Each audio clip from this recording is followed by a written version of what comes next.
ఉపదేశ సారంలో 8వ పద్యం. భేద భావనాత్ సోహమిత్యసౌ భావనా అభిద పవనీమత. ఈ పద్యంలో అద్వయ దర్శనం చెప్తున్నాము.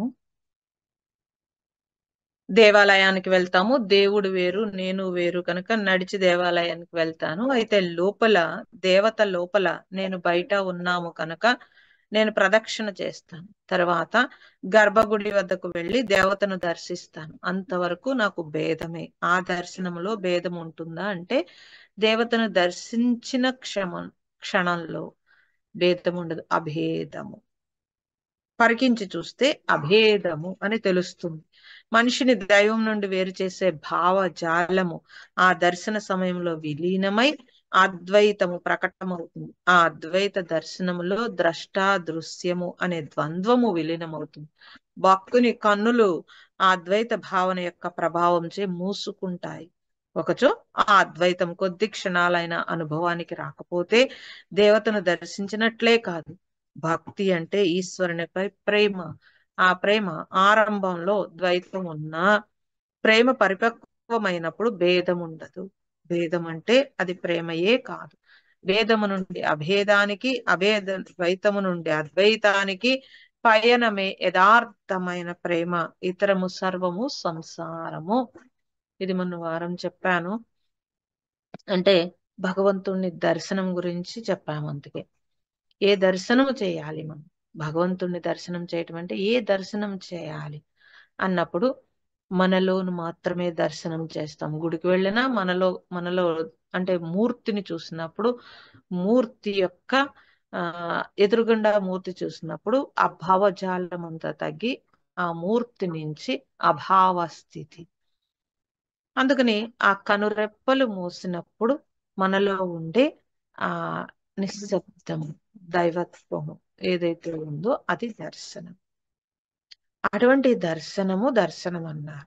కళ్ళు తెరిచి చూసి ఆ మూర్తిని చూసినప్పుడు అభేద స్థితి ఏదైతే ఉందో ఆ స్థితిని దర్శనం. ఓకే. అలాగే ఈశ్వరునిపై ప్రేమ, దీన్ని అద్వైతం అన్నారు. భగవంతుని పట్ల ప్రేమ, ఆ ప్రేమ ఆరంభం అయితే కనుక ద్వైతం పక్కకి వెళ్ళిపోతుంది. అంటే భగవంతుడు ఎక్కడో ఉన్నాడు, నేను పరిగెట్టాలి, చూడాలి, చూసి కళ్ళతో చూసేసి మనం భగవంతుడిని దర్శించాలి, ఇవన్నీ తగ్గుతాయి. భగవంతుని పట్ల ప్రేమ ఉంటే ఇవన్నీ తగ్గుతాయి. లేదంటే కనుక భగవంతుడు వేరు నేను వేరు, భగవంతుడు అక్కడెక్కడో ఉన్నాడు, నేను ఇక్కడ అని ఒక ద్వైతము అంటే వేరు భావన వస్తుంది. అలా కాకుండా భగవంతుని ప్రేమించటం మొదలుపెట్టినప్పుడు అంతటా ఈశ్వరుణ్ణి చూడగలిగే స్థితి వస్తుంది మనకి. అలాంటి స్థితి ఏదైతే ఉందో దాన్ని అద్వైతము అన్నారు. అలాంటి అద్వైత స్థితిలో మనిషి పరిపక్వత చెందాలి. దాన్నే అభేదం. అలాంటి అభేదమైన స్థితి ఏదైతే ఉంటుందో అది యథార్థమైన స్థితి. మిగతాదంతా సంసారం. ఇంతవరకు మనం చెప్పాను. ఒక తండ్రి తన ముద్దు బిడ్డను ఒక మహాత్ముడి వద్దకు తీసుకెళ్లాడు. ఆ మహాత్ముడు ఆనందంతో ఆ పిల్లవాడిని చూస్తూ ఉండిపోయాడు. ఇంతలో ఆ తండ్రి ఒక కెమెరాతో ఫోటో తీశాడు. అయితే ఆ మెరుపు వంటి కాంతికి ఆ మహాత్ముడు ఉలిక్కిపడి వెంటనే బయటకు వచ్చేసాడు, ఈ లోకంలోకి వచ్చేసాడు. ఆ పిల్లవాడిని చూడడంలో ఆ మహాత్ముని అద్వైత దర్శనం ఉంది. ఆ తండ్రి ద్వైత దర్శనం కాబట్టి ఆ మహాత్ముడు ఆ పిల్లవాడిని చూసే టైంలో కెమెరాతో క్యాప్ చేయాలనుకున్నాడు. సో తండ్రిది ఆసక్తి, మహాత్ముడిది ప్రేమ. మనం కూడా అంతే. ఇదివరకు పూర్వం అయితే కనుక మనం ఇలా వెళ్ళగానే చక్కగా ఒక హాయిగా ఎవరినైనా చూడగానే ఒక హాయిగా కౌగిలించుకోవడమో, నమస్కారం చెప్పడమో, షేక్ హ్యాండ్ ఇచ్చడమో ఏదో చేసి ఒక స్పర్శతోటి ఒక ఆనందంతో ఉండేవాళ్ళం. ఇప్పుడు అలా కాదు. రాగానే ఓ ఫోటో, వెళ్ళేటప్పుడు ఓ ఫోటో, గ్రూప్ ఫోటో, మొత్తం మీద దృష్టి అంతా కెమెరా మీద ఉంటుంది. అలా కెమెరా మీద ఉండే దృష్టి అంతా కూడా ఎందుకు అంటే ఇందులో బంధించుకుంటాను, నేను తర్వాత చూసుకుంటాను. తర్వాత ఎప్పుడు చూసుకుంటావు అంటే ఏమో ఎన్ని ఫోటోల్లో అవి ఎప్పుడో ఒకసారి చూసుకుని పక్కకి వెళ్ళిపోతూ ఉంటాయి అవన్నీ కూడా. తర్వాత ఎప్పుడు చూసుకుంటాము? ఏమో ఎప్పుడు చూసుకుంటాము తెలియదు. కాబట్టి ఇది మనం గుర్తుపెట్టుకోవాలి. అలా ఇప్పుడు ఒక మహాత్ముడు దగ్గరికి ఆశీర్వాదం కోసం తండ్రి కొడుకు వెళ్ళారు. తీసుకుని వెళ్ళాడు ఆ కొడుకుని. ఆ మహాత్ముడిని ఆశీర్వదించడం కోసం వెళ్ళారు. సరే ఆ మహాత్ముడు ఆ పిల్లవాడిని చూడగానే ఒక ఆనందం అనిపించింది. ఎందుకని? పిల్లలు దైవంతో సమానము. మహాత్ములు ఎప్పుడు పిల్లల్ని అలాగే చూస్తారు. దైవాన్ని చూసినట్టుగానే చూస్తారు. సో ఒక దైవాన్ని దర్శిస్తున్న, ఎందుకంటే మనస్సు లేని స్థితి పిల్లలది. అంటే ఇంకా జీవుడు ఉద్భవించలేదు, ఆత్మస్థితిలోనే ఉంటారు పిల్లలు. సో కాబట్టి వాళ్ళని చూసేటప్పటికి ఒక ఆనందము అనిపిస్తుంది. అలా ఆనందిస్తున్న సమయంలో అలా ఆ చూపు, నిజంగా మహాత్ముల చూపు మన మీద పడి, మన బిడ్డల మీద మనం పడినప్పుడు అది ఆ వాళ్ళ యొక్క తరంగాలు, వాళ్ళ యొక్క స్థితి అది, ఆ వాళ్ళ యొక్క స్థితి అది, అటువంటి స్థితిలో వాళ్ళు ఉంటారు. అలాంటి చూపు మన బిడ్డల మీద పడుతున్నప్పుడు ఈలోగా మనం డిస్టర్బ్ చేసేస్తాం.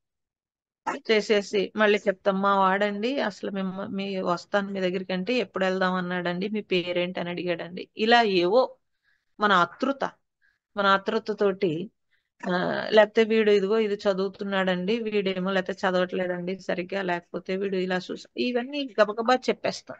ఆ గబగబా చెప్పేసే స్థితిలో ఆయన్ని పక్కకి లాగేస్తాం. సో ఆ సైలెన్స్ మెయింటైన్ చేయగలుగుతామా? ఇప్పుడు ఎప్పుడు కూడా ఫస్ట్ టైం చూసినప్పుడు ఒక ఏకాగ్రత ఉంటుంది, యాంత్రికం ఉండదు. ఫస్ట్ టైము మహాత్ములు ఎవరి దగ్గరికైనా మనం వెళ్ళినప్పుడు ఆ మహాత్ములు వాళ్ళని చూసేటప్పటికి ఒక ఏకాగ్రత ఉంటుంది. ఎవరు అని ఆరాలు ఏమి ఉండవు, కానీ ఫస్ట్ దృక్ అంటాము. ఆ దృక్కు మహాత్ముల దగ్గర అయితే వాళ్ళ యొక్క ఎనర్జీస్, వాళ్ళ యొక్క శక్తి మన మీద ఉంటుంది. అప్పుడు మనం ముందు ఈ నోరు మూసుకుని మనస్సు వేగం కాకుండా కొంచెం సైలెంట్ గా ఉంటారు. అలా ఉండరు. వెళ్ళిన వాళ్ళు అవతల వాళ్ళని మాట్లాడనివ్వాలి, కానీ మనమే మాట్లాడేస్తూ ఉంటాం.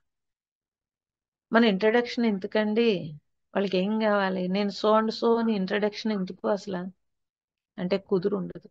అందుకే కదా దేవాలయానికి వెళ్ళి కూడా మనం గోత్రనామాలు లేకపోతే పేర్లు, అరే నువ్వు పుట్టిన వెంటనే నీకు పేరు లేదు, అప్పుడు కూడా భగవంతుడు నిన్ను చూశాడు. పొట్టలో ఉన్నప్పుడు కూడా నిన్ను చూశాడు, నువ్వు బయటకు వచ్చాక నిన్ను చూశాడు.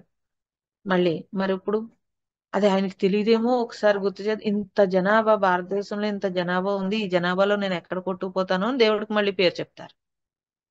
సో అలా ఎందుకండి? ఆ సైలెన్స్ లో ఒక హాయిగా దర్శనము. మొన్న వారం చెప్పేసాను దర్శనం గురించి, కాబట్టి ఇప్పుడు చెప్పట్లేదు. ఆ దర్శనంతో మనం ఉండొచ్చు కదా.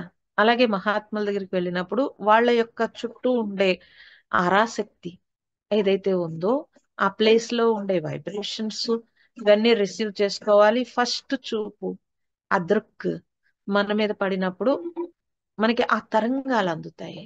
బిడ్డల్ని తీసుకెళ్ళినప్పుడు ముందే జాగ్రత్తగా ఉండాలి కదండి, ముందు ఫోటో తీద్దాం. కానీ పిల్లిని చంకన పెట్టుకున్నట్టుగా సెల్ ఫోన్ సంకన పెట్టుకుని తిరుగుతూ ఉంటాం.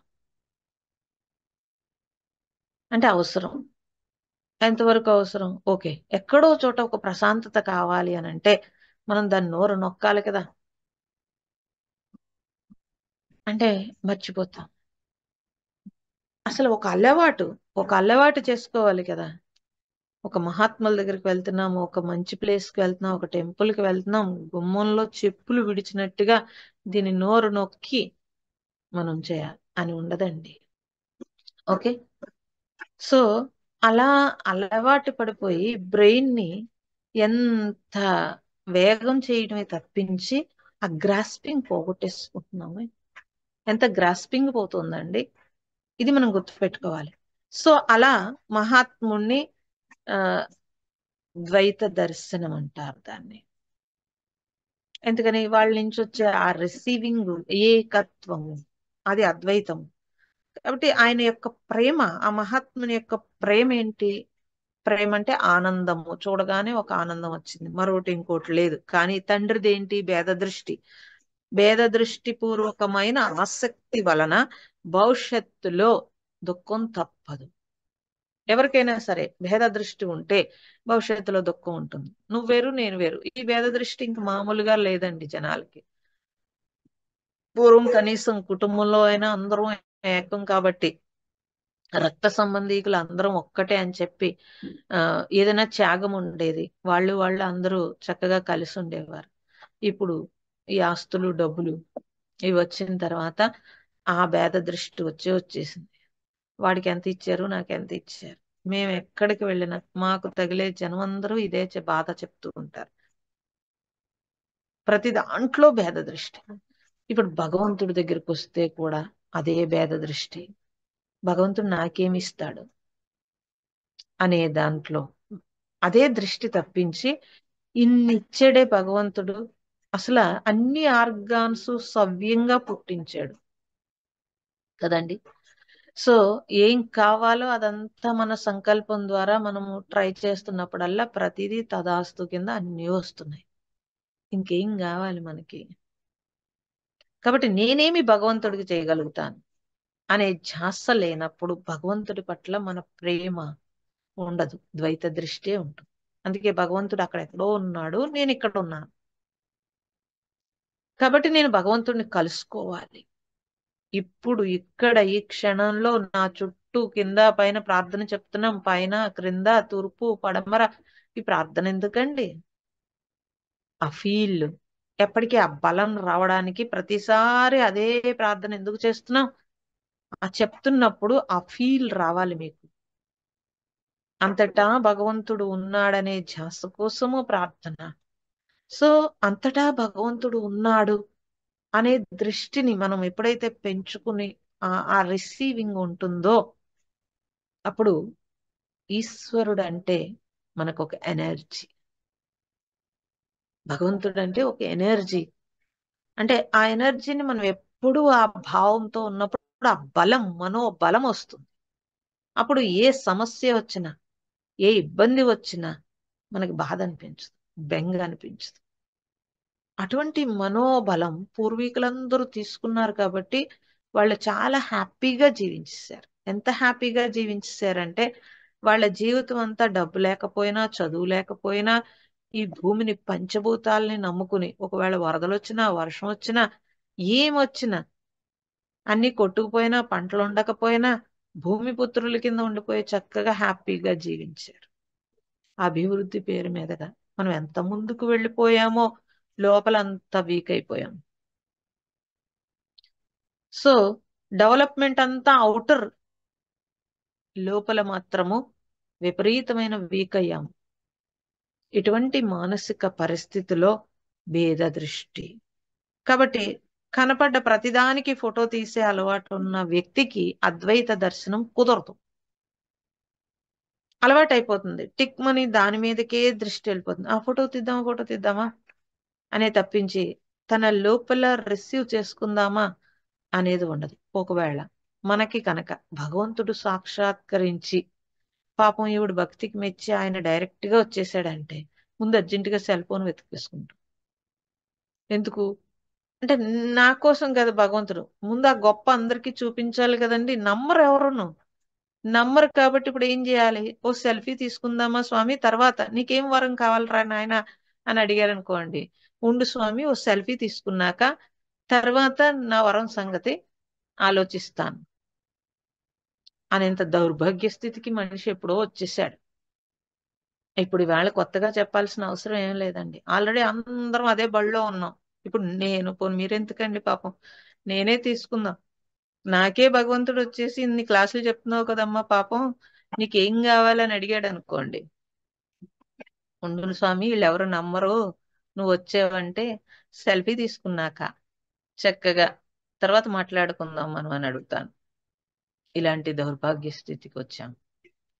అప్పుడు అద్వైతం ఏం చెప్పాలండి? ఏకత్వము, ఏకం అద్వితీయం బ్రహ్మం అన్నారు. సో ఆ ఏకంలో, ఆ అద్వైతంలో నీ సృష్టి అంటే నా ఇన్నర్ యొక్క శక్తి నుంచి వచ్చే ఆ ఎనర్జీ నుంచి క్రియాశీలత్వము అర్థమవుతుంది అప్పుడు. లేకపోతే ఏం అర్థమవుతుందండి? ఏం అర్థమవుతుంది? నేను చేస్తున్నాను, వాళ్ళు సహకరించట్లేదు, లేకపోతే వీళ్ళు చేస్తున్నారు, వీళ్ళు సహకరించట్లేదు, లేకపోతే ఇలా అన్నాడు అలా అన్నాడు, ఈ సొద, ఇదంతా సొదలు. సో నాకు నేనుగా హ్యాపీగా జీవించలేని మానసిక పరిస్థితి ఇదంతా కూడా. ఇంత చేస్తున్నాను అంత చేస్తున్నాను, ఏం చేస్తామండి? ఏం చేస్తాం చెప్పండి? ఇప్పుడు జెంట్స్ ఎవరైనా సరే, సో వాళ్ళ అవసరాలకి మనీ కావాలి, సంపాదించుకోవాలి. వాళ్ళ ఫుడ్ తీసుకోవాలంటే వాళ్ళు వండుకోవాలి. వాళ్ళు సంపాదించుకుంటున్నప్పుడు ఆ సంపాదనలో కొన్ని పైసలు ఫ్యామిలీకి ఇస్తారు. వాళ్ళు వండుకున్నప్పుడు వాళ్ళు ఎలాగో తినాలి కాబట్టి కొద్దిగా భోజనం పెడతారు. అయిపోయిందా? దానికి అయ్యి బాబు ఇంక అసలు నేను ఇంత కష్టపడితే గుర్తించట్లేదనే బెంగ వస్తుంది చూడండి. మరి అప్పుడు భగవంతుడు నేను ఇంత కష్టపడి సృష్టించి వీళ్ళకి అన్ని ఇస్తే వీళ్ళు ఏం గుర్తిస్తున్నారని ఆయన అసలు ఒక్కసారి కూడా అనుకోలేదు. అనుకుని ఉంటే మనం ఎలా ఉండవండి. మనం మాత్రం 24 అవర్స్ గుర్తింపు కోసమే చూస్తాం. అలా 24 అవర్స్ గుర్తింపు కోసం చూస్తే చాలా కష్టం. సో అప్పుడు దుఃఖం మిగులుతుంది, బాధ మిగులుతుంది. సో మీరే కాదు, మేము కూడా గురువులు కూడా ఇంత కష్టపడి చెప్తున్నాం, వీళ్ళు మారట్లేదని బెంగ ఉంటుంది. కానీ నా డ్యూటీ నేను పర్ఫెక్ట్ గా చేస్తున్నాను.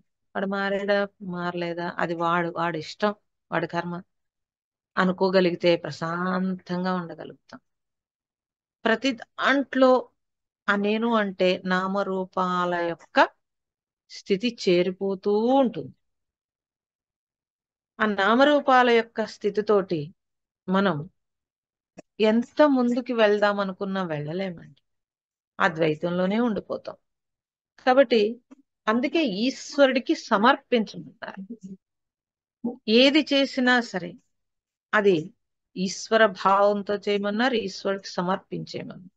అంటే ఇది నాది కాదురా నాయన, నా కర్తవ్యం నేను చేశాను, కానీ దాని ఫలితం నువ్వే తీసుకో.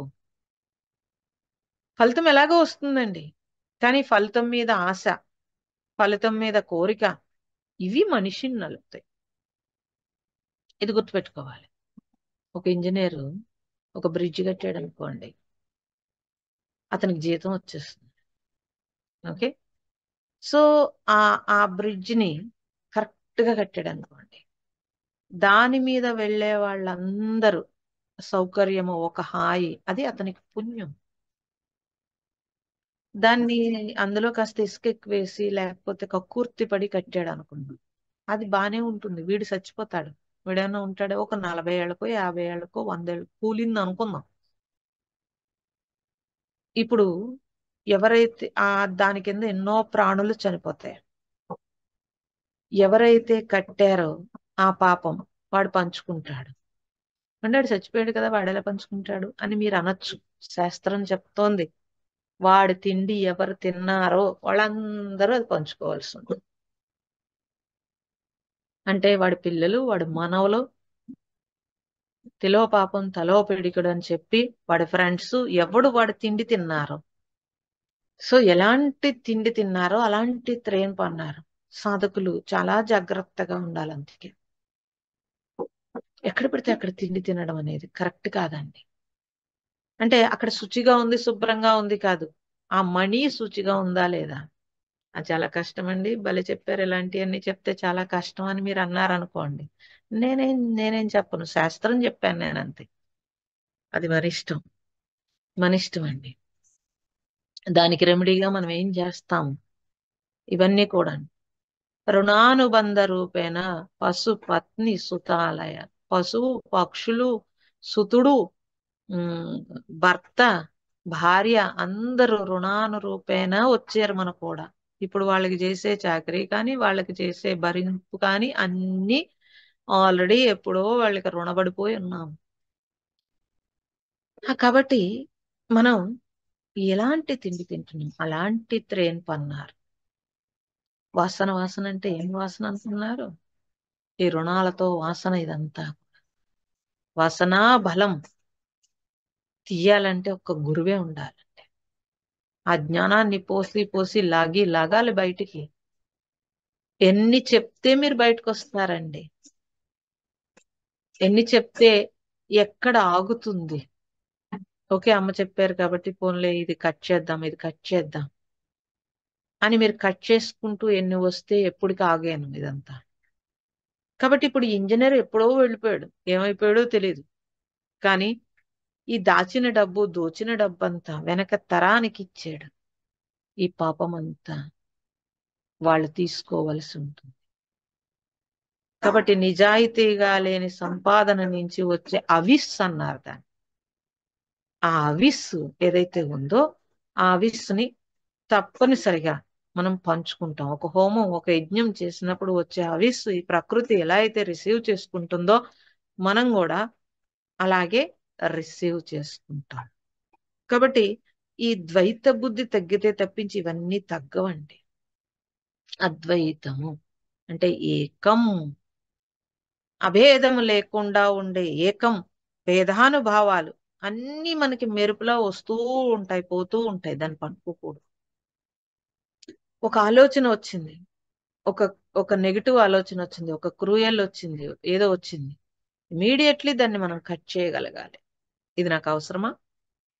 మళ్ళీ దాన్ని ఆలోచించి ఇలాగా అలా చేద్దామా అని దానికి ప్లాన్ స్కెచ్లు వేయకూడదండి. అది నీకు అవసరమా? అవసరమైతే ఆ పని చేయటం, లేదంటే కాముగా కూర్చోడు. అలాంటి స్థితి ఉండాలి మనిషికి. కాబట్టి కానీ సాధారణంగా సంసార వ్యామోహంలో ఉన్న జనులు వాటి గురించి పెద్దగా పట్టించుకోరు. మనిషి భేదబుద్ధి ప్రవాహంలో పడి కొట్టుకుపోతూ ఉంటాడు. కానీ సాధకులు పట్టించుకోవాలి. సాధకులు తప్పనిసరిగా ఆ నేను ఈ సంసార వ్యామోహంలో కొట్టుకుపోతున్నాను. సంసారం అంటే ఇల్లు పిల్లలు కాదు, ఆలోచనలు అని చెప్పాను. ఈ ఆలోచనల్లో కొట్టుకుపోతున్నాను కాబట్టి ఈ ఆలోచనలో కొట్టుకుపోకుండా నేను ఎంతవరకు ఆ కామ్నెస్ ని ఉంచుకోగలుగుతాను అన్నప్పుడు అభేదాన్ని బోధించడం కష్టం అండి. ఇది మనం గుర్తుపెట్టుకుని జాగ్రత్తగా ఆ నాలో ఉండే దివ్యత్వము దైవత్వం అంటే ఆ సైలెన్స్ కొంత మెయింటైన్ చేసుకోవడం మొదలు పెడితే దర్శనం అంత కష్టమేం కాదు. అంటే ప్రతి దాంట్లో సైలెన్స్ అంటే ఈ నోరు ఒక్కటే కదా, ఆలోచనల్లో మనస్సు కూడా సైలెంట్ అవ్వాలి. సైలెంట్ అవ్వాలనంటే అది ధ్యానంలో మనకు తెలుస్తుంది. ధ్యానంలో సైలెంట్ అవ్వగలుగుతారు. ఎగ్జైట్మెంట్ ఏమి ఉండదు. ఉన్న ఎగ్జైట్మెంట్లన్నీ ధ్యానంలో తగ్గిపోతూ ఉంటాయి. కాబట్టి ధ్యానానికి మనం ఇంపార్టెన్స్ ఇవ్వాల్సి ఉంటుంది. ఒక గ్రంథం చదివితే జ్ఞానము, కళ్ళు మూసుకుంటే ఏకత్వం, సైలెన్స్. కాబట్టి గ్రంథం చదివితే జ్ఞానం తీసుకుంటాము, ధ్యానం చేస్తే ఆ సైలెన్స్ ని తీసుకుంటాం. ఓకే, ఒక మంత్రం తీసుకుంటే శుద్ధి అవుతాం. ఏం కావాలి నీకు? అన్ని కావాలండి, మూడు కావాలి. అసలు మూడు కావాలి. అన్ని అంతకే పెట్టారు మనకి, ముట్టునే పెట్టారు ఏంటండి? కాదండి ధ్యానం చేస్తున్నాను ఇవన్నీ పక్కపోతాయి. ఏంటి పక్కపోయేది? ఒట్టి ధ్యానంలో నేను హైయెస్ట్కి వెళ్ళిపోతా. వెళ్తారు ఎవరు? అదే ధ్యాసతో ధ్యానమే తప్పించి రెండవది లేకుండా శుద్ధి చేసుకునే వాళ్ళు వెళ్తారు.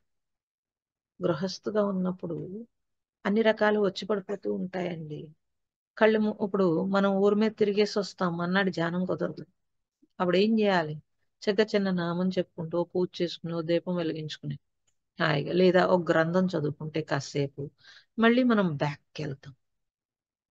ఇష్టం వచ్చినట్టు అన్ని వచ్చి పడిపోతూ ఉంటాయంటే ఇష్టం వచ్చినట్టు వచ్చి పడిపోండి. మనం ఇష్టం వచ్చినప్పుడు తిరుగుతాము, ఇష్టం వచ్చినట్టు బిహేవ్ చేస్తాం.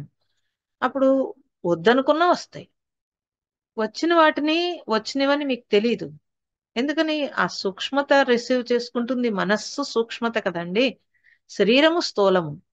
సో శరీరం మీద డస్ట్ పట్టిందే మీకు తెలియట్లేదు. స్నానం చేసి సబ్బు పెట్టి కడిగితే తెలుస్తుంది. అప్పుడు మీరు మెరుస్తున్నప్పుడు ఓ ఇంత మురికి పట్టి ఉన్నానని తర్వాత స్నానం అయిపోయిన తర్వాత మన మెరుపు అద్దంలో చూసుకున్నప్పుడు ఓ మురికి తొలగింది అని తెలుస్తుంది. మరి లోపల ఉన్న మురికి ఎలా తొలగుతుందండి? మన లోపల ఉండే మురికి ఇప్పుడు మేము చెప్తూ ఉంటాం కాబట్టి మీ వంక మీరు చూసుకున్నప్పుడు అబ్బా చాలా ఉన్నాయి లోపల ఇన్నాళ్ళు మంచి వాడిని అనే ఒక మూర్ఛబిళ్ళ తగిలించుకుని ఉన్నాను. పూర్వం వీడికి మూర్ఛ రోగము అని ఎక్కడైనా పడిపోతే వాళ్ళు ఏదైనా తాళాలు పెడతారు, కాస్త మంచినీళ్లు పోస్తారని మెళ్ళ ఒక బెళ్ళ కట్టేవారు. అతను చనిపోకుండా ఉండడానికి ఒక రక్షణ, ఒక మెళ్ళో ఒక తాడుతోటి ఒక చిన్న ప్లేటు పెట్టేసేవారు. మనం అందరం కూడా అలాంటి మూర్ఛ బిళ్ళలు తగిలించుకున్నాం, నేను మంచివాడిని అని. ఇప్పుడు మేము వచ్చి కెలికి కెలికి చెప్తాం, నాయన ఇలా ఉండు, అలా ఉండు, ఇలా చెయ్యి, అలా చెయ్యి, ఇలా అయితే లోపల ఇది ఉంది అని. అప్పుడు తెలుస్తుంది. అర్రే ఎన్ని ఉన్నాయండి, సాధనలోకి రాకపోతే ఏం తెలుస్తుందండి, నేను మంచివాడిననే మూర్ఛబిళ్ళతో చచ్చిపోతాను. కానీ ప్రారంధం అంటే నేను చేసిన ఏ పనైనా తిరిగి రిటర్న్ తీసుకోవాలి కదా, అది మళ్ళీ కాలంలో తెలుస్తుంది. కర్మ ఫలాలు, కర్మ ఫలాలు అందుకున్నప్పుడే తెలుస్తుంది. అవుటప్పుడు ఏం తెలుస్తుందండి, కర్మ ఫలాలు కోసుకోవలసి ఉంటుంది. ఇప్పుడు బానే ఉంటుంది, మంచివాడిని అనే ట్యాగ్ వేసుకుని వెళ్ళిపోతాం. సో అటువంటి ట్యాగులతో జీవితము వెళ్ళిపోతే ఈ జీవితం జన్మ వేస్ట్ అయిపోతుంది. అందుకని సత్సంగము, అందుకని సత్పురుషుల సహవాసము, మహాత్ముల యొక్క దర్శనము, ఇవన్నీ కూడా మనల్ని లోపలికి తీసుకువెళ్తాయి.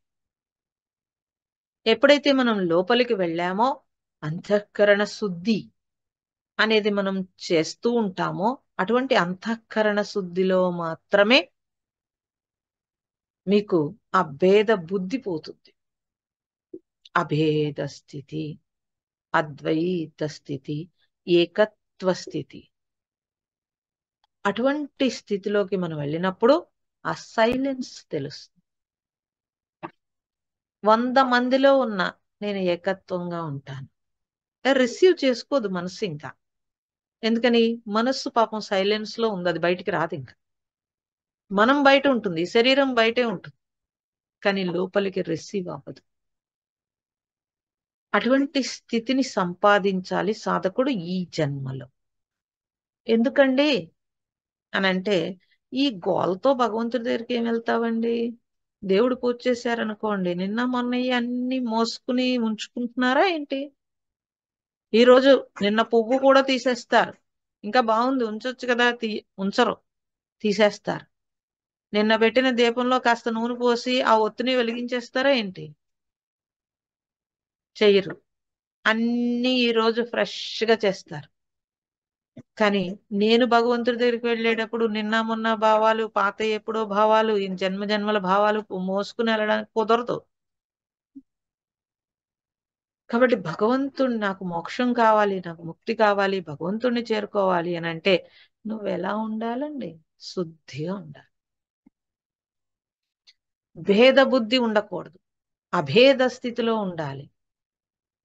సో ఈ జీవుడు జీవభావాలతో ఉన్నంత వరకు ఈశ్వరుని చేరుకోలేడు.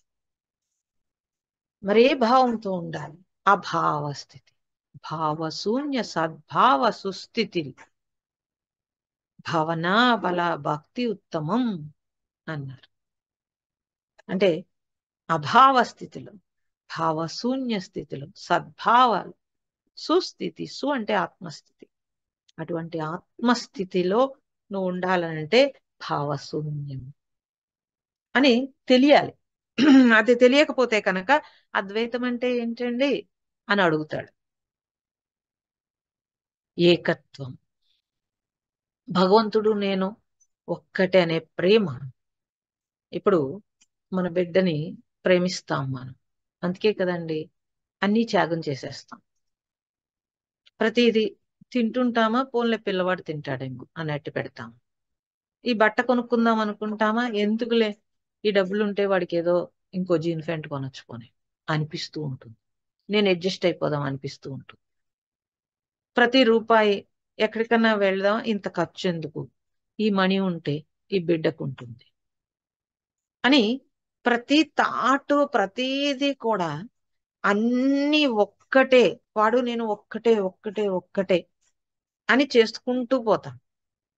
ఆ తర్వాత రేపు ప్రొద్దుట వాడు దూరం అయ్యాక, అంటే వాడు ఎదిగిన తర్వాత, వాడు ఇండివిజువాలిటీ వచ్చిన తర్వాత వాడు మొదలు పెడతాడు. నువ్వు చెప్పక్కర్లేదు, నేను వినను, నాకేం చేసావు నువ్వు, లేకపోతే మా అమ్మ అలాగే ఉంటుంది అని పెళ్ళానికి చెప్పడం, జోకులు వేయడం, ఇవన్నీ చూస్తున్నప్పుడు నెమ్మదిగా గ్యాప్ పెరుగుతుంది. ఇప్పుడు వరకు మొత్తం టోటల్ ప్రేమంతా ముద్ద అక్కడ పెట్టాను, ఇప్పుడు గ్యాప్ పెరిగింది. ఈ గ్యాప్ ఏం చేయాలి? ఇప్పుడు భగవంతుడు గుర్తుకొస్తాడు. అప్పుడు భగవంతుడు గుర్తుకొస్తాడు. గుర్తుకొచ్చి ఖాళీ వచ్చింది కదండి అంటే, ఆ భావంలో కొద్దిగా ఖాళీ వచ్చేసింది. ఇప్పుడు ఈ ఖాళీని ఫిల్ చేయాలని అంటే, ఓ వైరాగ్యం వచ్చింది. ఏ వైరాగ్యము? టెంపరరీ వైరాగ్యం వస్తుంది. మళ్ళీ వాడు వచ్చి, అమ్మ నువ్వు లేకపోతే నేను ఉండలేకపోతున్నా అంటే, ఏదో నేను అనుకున్నాను కానీ నా పిచ్చి, కానీ పాపం వీడు మారిపోయాడు, బానే ఉన్నాడు, నేనే పొరపాటు పడ్డాను అనిపిస్తుంది. ఇలా వచ్చిపోయేవంతా కూడా తగ్గి, వైరాగ్యం అంటే ఏమిటండి? జ్ఞానం. ఏ జ్ఞానము? ఏది ఎంతవరకు అవసరమో తెలుసుకునే జ్ఞానం అది. అటువంటి జ్ఞానము సంపాదించాల్సి ఉంటుంది. అది నీ జీవితాన్ని ఉద్ధరిస్తుంది తప్పించి మిగతావేమీ నీ జీవితాన్ని ఉద్ధరించలేవు, ఉద్ధరించబడవు కూడా. ఇది మనం గుర్తుపెట్టుకోవాలి. కాబట్టి అలాంటి దర్శనానికి వెళ్ళాలి అనంటే, అలాంటి భేదబుద్ధి లేకుండా ఉండాలనంటే అద్వయ స్థితి. కొందరు మీది అద్వైతమా అని అడుగుతారు. అంటే అద్వైతం ఏదో మతం అన్నట్టు. మేము ద్వైతులం అండి, మేము అద్వైతులం అండి అని చెప్తారు. విష్ణుమూర్తి ద్వైతం అండి, శివుడు అద్వైతం అని చెప్తూ ఉంటారు. ఇలా ఎవడు బుద్ధికి వంకర ఉందో వాడు అన్ని రకాలుగా మాట్లాడతారు. అలా భగవంతుడు అంటే మన ఇష్టం వచ్చినట్టు చేసుకోకూడదండి. ఆ నాలెడ్జ్, ఆ జ్ఞానాన్ని సంపాదించాలి ఫస్ట్. సో మీరు ఏదైనా ఒక వస్తువు కొనాలన్నా, లేకపోతే చిన్నదేదో చేసుకోవాలన్నా దాని గురించి బోల్డ్ ఎంక్వైరీ చేసేసుకుంటుంటారు. భగవంతుడు అంటే కనుక ఇంకే ఎంక్వైరీ అండి, కానీ ఫుల్ఫిల్ గా ఉంటాడు లోపల. నాకు ఏ కష్టం వచ్చినా ఏమొచ్చినా అన్నింటికి కూడా ఆ ధైర్యం, అంటే ఆ భయం, అభయం, అభయహస్తం కదా. అప్పుడు దాంట్లో భయం ఏంటండి? ఈ దీపం ఇలా పెట్టినా, లేకపోతే ఈ పూజ ఇలా చేయనా, లేకపోతే ఇది ఇలా చేయనా, అది అలా చేయనా, భగవంతుడికి బాబోయ్, భగవంతుడు తప్పు చేయకూడదు అలా. ఒరిజినల్ గా నువ్వు తప్పు చేయకు, భగవంతుడి దగ్గర తప్పు చేయకూడదు కాదు. నువ్వు ఎక్కడ తప్పు చేసినా అది కౌంట్ అయిపోయింది. ఎక్కడ కౌంట్ అయింది? లోపల ఆలోచన పుట్టింది, పుట్టగానే లోపల కౌంట్ అయింది. ఎందుకు? నీ హృదయంలో ఈశ్వరుడు ఉన్నాడు. అందుకే హృదయ కుహర మధ్య కేవల కైవల్యం అన్నారు. భగవంతుడు అక్కడ ఉన్నాడు కాబట్టి కౌంట్ అక్కడ అయింది. కాదండి యమలోకంలో చిత్రగుప్తుడు రాసుకుంటాడు, పైన కూర్చుని ఉంటాడు, ఇలాంటి స్టోరీలు సినిమాలు చూసి బాగా చెడిపోయారు జనం. ఇలాంటి స్టోరీలు కాదు. ఇక్కడ పుట్టింది, పుట్టిన వెంటనే అక్కడే కౌంట్ అయిపోయింది.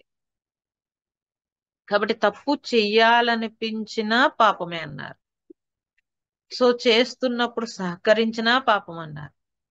చేసేవాడిని చూసినా పాపమే అన్నారు. సో చెయ్యాలనిపించినా పాపమే. మరి చేసేసాక ఏంటి? ఇంకా ఆల్రెడీ పాపం కౌంట్ అయిపోయింది. ఈ కళ్ళు చేతులు యాక్షనే చేస్తాయి, యాక్షనే చేస్తాయండి. ఇది మనం గుర్తుపెట్టుకోవాలి. అందుకని ఆలోచన శుద్ధి చేసుకోవాలి. ఇల్లు ఒళ్ళు శుద్ధి చేసుకోవడం బాగా అలవాటు మనకి.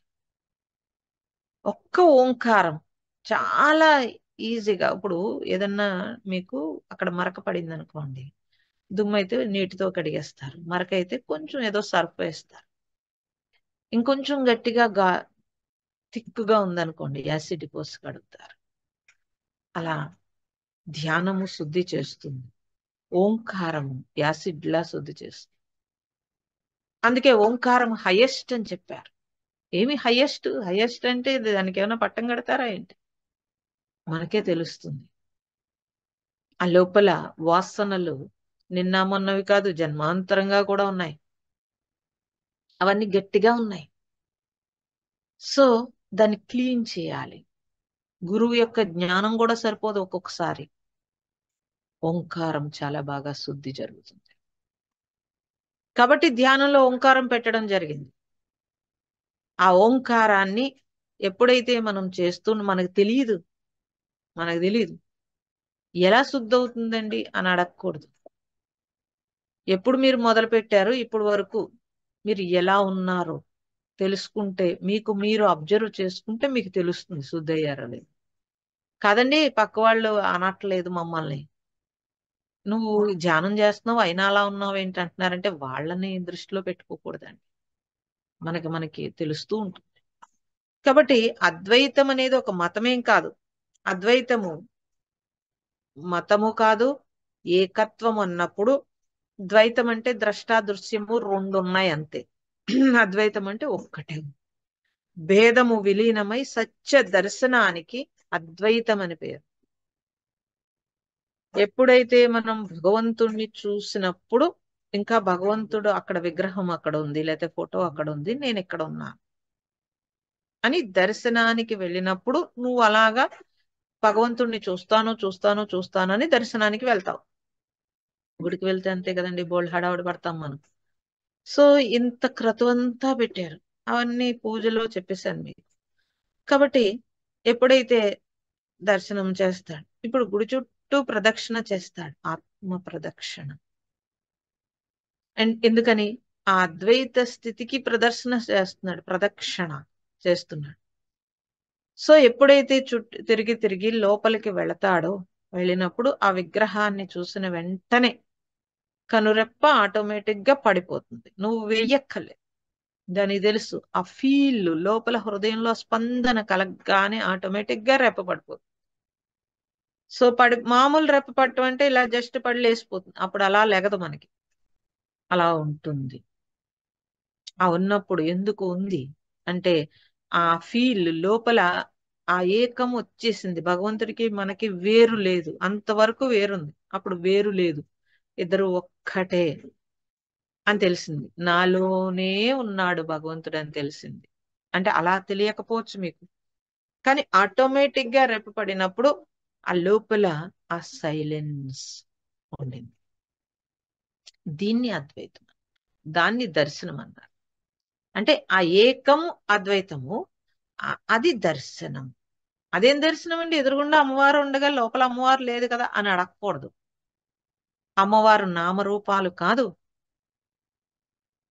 సో నామరూపాలు ఎందుకు పెట్టుకున్నాం, భావన కోసం పెట్టుకున్నాం. ఆ భావించి అప్పుడు ఒక్కటే అని తెలుసుకోవడం. కాబట్టి ఇక్కడ ఏమంటున్నారంటే అద్వైతం అనేది జస్ట్ మీరు ఆ ఏకం అని తెలుసుకోవాలి. మేము అద్వైతవాదులు అండి అని మేము ద్వైతవాదులు అండి అని ఒక స్టాంప్ వేసుకుని మనం మళ్ళీ వాదించకూడదు. మీరందరూ పూజలు చేస్తారా, మేము ధ్యానం చేసి అద్వైతంలోకి వెళ్ళిపోయాం అని అంటుంటారు చాలా మంది. నన్ను కూడా అడుగుతుంటారు, మీరు ఇంత అద్వైతం చెబుతారు కదండి ఈ ఫోటోలు ఏంటి అని అడుగుతారు. అలా ప్రతిదాన్ని కూడా మరి అంత అద్వైతం చెప్తారు కదా మళ్ళీ పూజ చేసుకోండి అని చెప్తారు ఏంటండి మీరు అని అడుగుతారు. అరే పూజ పూజ తప్పే ఉందండి. నువ్వు ధ్యానానికి వచ్చేసి నువ్వు అర్జెంట్ గా అద్వైతంలోకి వచ్చేసాను అని అనుకుని మరి ఇంట్లో మిగతా వాళ్ళందరూ రాలేదుగా. వాళ్ళందరూ కనీసం ఆ భావనలో కొంత సైలెన్స్ అయ్యారు కదా, అదెందుకు తెలుసుకోవట్లేదు అని నా ఇష్టమే. ఎందుకు ఎందుకు పూజ చేస్తారు, కళ్ళు మూసుకుని హాయిగా కూర్చోండి అంటే నీకేం తెలుస్తుంది, కళ్ళు మూసుకుంటే లోపల రైళ్లు పరిగెడతాయి వాళ్ళకి, అందుకని కళ్ళు తెరిచి భగవంతుడి దగ్గర కూర్చున్నారు. మంచిది, నీకు చేతనైతే ఇంత దీపం వెలిగించి సహాయం చేయి, లేకపోతే వాళ్ళు హాయిగా దేవుడి దగ్గర ఉన్నారు, మనం ధ్యానం చేసుకుందాం. అర్జెంటుగా రుద్దేయాలని చూస్తామండి మనం. ఈ రుద్దకూడదు ఎవరిని, ఎవరి స్వేచ్ఛ వాళ్ళకు ఉంది.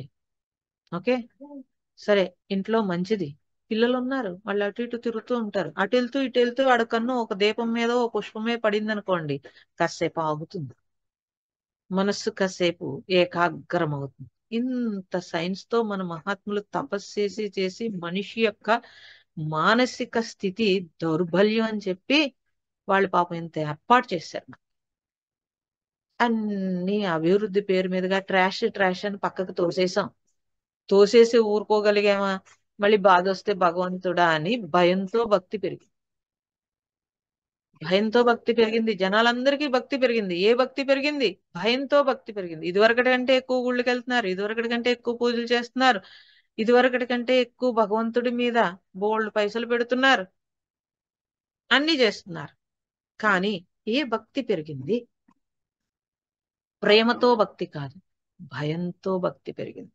ఇది గుర్తించాలి. కాబట్టి వాదోపవాదాలు ఉండకూడదు, మనస్సు పాడు చేసుకోకూడదు వాదనతోటి. ఎవరైనా వాదిస్తుంటే ఓకే, నీకు నమస్కారం రా నాయన. ఎందుకంటే ఈ ప్రపంచంలో ఏదైనా ఎండ్ లేనిదనేది ఒకటి ఉంటే వాదన ఒక్కటే ఉంది, ఎండ్లెస్ అన్నమాట. ఎవడికి ఓపిక తగ్గితే ఆడు నోరు మూస్తాడు. రెండో వాడు నేను గెలిచాను అనుకుంటాడు. కాదు, వాడికి నీరసం వచ్చింది, ఆపాడు. మళ్ళీ కావాలంటే చూడండి, ఇంట్లో మొగుడు పిల్లలు కూడా 2 రోజులు పోయాకైనా మళ్ళీ వాదించుకుంటారు. ఇక్కడతో అయిపోయింది వదిలేవే బాబు అన్నా సరే వదలరు. మళ్ళీ ఏదో సందర్భం వచ్చినప్పుడు లెగుస్తూ ఉంటుంది. అంటే ఆ వాదనకి ఎండ్ లేదు. దాన్ని ఎందుకండి వాదించడం? ఓకే అనేసామనుకోండి, అవతల వాడు చల్లబడతాడు, మనకి టైం కలిసి వస్తుంది, ఎనర్జీ వేస్ట్ అవ్వకుండా ఉంటుంది. భలే చెప్పారండి. ఒక ఆవిడ అడిగింది నన్ను, లోకు కట్టేస్తారు అలా అంటే. మీరు ఇలాంటివి చెప్పకూడదని. ఏం లోకు కడతారు? దేని లోకు కడతారు? ఫోన్ కడితే కట్టారు, కొట్టేరు కదండి, మన ఆస్తి ఏం లాక్కోరు కదా లోకు కడితే. తక్కువ చేస్తారు, మంచిది, వ్యక్తి భావన తగ్గుతుంది. మనల్ని తక్కువ చేసి చూస్తారు, మంచిది కదా. మనకి ఈ శరీర ధ్యాస తగ్గుతుంది, వ్యక్తి భావన తగ్గుతుంది. జ్ఞానం ఉంటే అన్ని అంతకే కరెక్ట్ గా తెలుస్తాయి. జనాలకి శరీర ధ్యాస వ్యక్తి భావన ఎక్కువైపోయే కదా ఈ బాధంతా. ఈ ఆర్గ్యుమెంట్స్, గోల, ఇంట్లో ఘర్షణ, గొడవలు, ఇవన్నీ ఎక్కడి నుంచి వస్తున్నాయండి? ఇగో ప్రాబ్లమ్స్.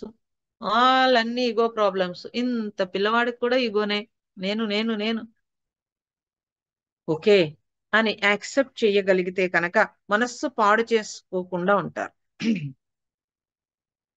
భగవాన్ రమణ మహర్షి బోధ, నువ్వు అద్వైతాన్ని సాక్షాత్కరించుకుని కృతార్థుడు కమ్మని చెప్తాడు మహర్షి. కాబట్టి ద్వైతము సత్యమా అద్వైతము సత్యమా అని ఇద్దరు వాదించుకుంటుంటే, ఈ ద్వైతమైన వాడు దేవుణ్ణి చూడలేదు, అద్వైతం అన్నవాడు దేవుణ్ణి ఎరగడు, వాదన మాత్రమే మిగులుతుంది. కాబట్టి అద్వైతము కలిగిన వాడు వాదులాట లేకుండా ఉండగలిగితే ఆ ఏకత్వంలో ఉండగలుగుతాడు. ద్వైతం ఉన్నవాడు ఈ వాదులాటలోనే ఇరుక్కుని ఉంటాడు. అంటే వేరు వేరు వేరు అన్నాడు కాబట్టి ఎక్కువ వాదించగలుగుతాడు. కనీసం అద్వైతం తెలిసి, అంటే ఏకత్వం అని తెలిసినప్పుడు వాడు ఆత్మే నేను ఆత్మే. ఇంకెవరిని వాదిస్తాను నేను? ఎవరిని వాదిస్తాను? నా ఇగో లేపుకోవడం తప్పించి. నాలాంటి ఆత్మస్వరూపము కాబట్టి నేనేం వాదించగలుగుతాను ఇంకా? ఓకే చేసేస్తే అది ప్రేమ. ఓకే, ఎందుకు ఇవన్నీ అంటే నీ మనస్సు చెదిరిపోకుండా ఉండడానికి, ఆ ఏకత్వం నుంచి పక్కకి రాకుండా ఉండాలి అని అంటే గృహస్థుగా ఉన్నప్పుడు కొన్ని రెమెడీలు పట్టుకోవాలి మనం. ఎందుకంటే ఇంట్లో బోల్డ్ రకాల వాతావరణం ఉంటుంది, ఆ వాతావరణం నుంచి తప్పించుకోలేము. అదే మనుషులు, అదే ఇంట్లో ఉండాలి మనం, తప్పించుకోలేము. అట్లీస్ట్ మనకి మనం ఎలర్ట్ అయిపోవాలి. వాళ్ళు సాధన చేయట్లేదు, మనం సాధన చేస్తున్నాం. సాధనకి మనస్సు చెడిపోకూడదు. చెడిపోకుండా ఉండాలి అని అంటే అనవసరమైన వాటి దూరకుండా ఉండాలి, అనవసరంగా వాదులాడకుండా ఉండాలి. ఈ 2 చక్కటి రెమెడీలు. ఓకే, అలా ఉంటే మనం ఆ ఏకత్వం వైపు ఎక్కువ సమయం ఉండగలుగుతాము. అంటే ఆ అద్వైతంలో ఉండగలుగుతాము. భగవంతుడు యొక్క స్థితిని, ఆ మన స్థితి, ఆ 2 కూడా ఒక్కటే అని తెలుసుకోవాలి అని అంటే ఆ లోపల ఆ విశాలత్వము, ఆ సైలెన్స్, ఆ ఏకత్వం, ఇవన్నీ రావాలి. కొద్ది కొద్దిగా వస్తూ ఉన్నప్పుడు ఆటోమేటిక్ గా మనకి అర్థమవుతుంది, నాలోనే దైవం ఉంది. ఓకే, అంతవరకు చెప్తాం.